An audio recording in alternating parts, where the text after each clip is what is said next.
I thought about just the simple ways we just don't like to follow directions. When we go to the grocery store and the arrow is pointing one direction, but we see a parking spot. And so we want to make sure we get it. So we just avoid the arrow and are disobedient and go down the wrong aisle. How many times we don't like following directions that are given to us just in simple manners when we're driving in our cars and we pass and the speed limit says 45. But we got to get to where we got to get to. And so then we amp up the speed and we go 55 until we see that car that represents authority.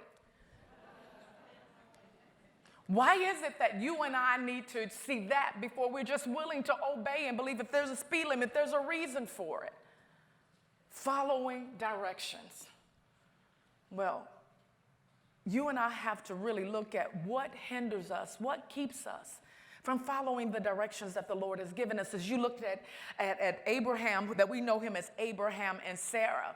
And early on in Genesis, they are Abram and Sarai. We see how they failed to follow directions. Open your Bibles to Genesis chapter 16. And let's go a little deeper and look through the text tonight at how we can sometimes fail to follow directions. Genesis chapter 16, we're going to read verses 1 through 4.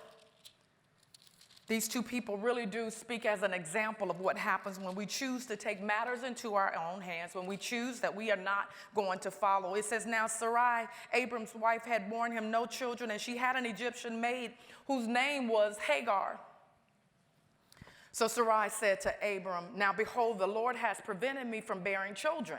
Please go in to my maid. Perhaps I will obtain children through her. And Abram listened to the voice of Sarai. And after Abram had lived 10 years in the land of Canaan, Abram's wife Sarai took Hagar into the Egyptian, her maid, and gave her to her husband Abram as his wife. And he went into Hagar, and she conceived.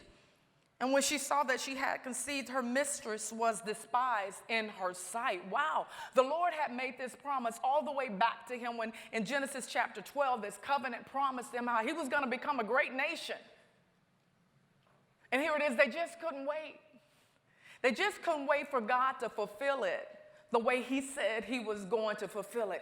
I'm sure when we read that, there are so many things that come to our mind. Oh my goodness, you want a child that bad, Sarai, that you're going to take Hagar, the Egyptian maid that you picked up along the way in your disobedience, you're going to take her and give her to your husband? What is it that you and I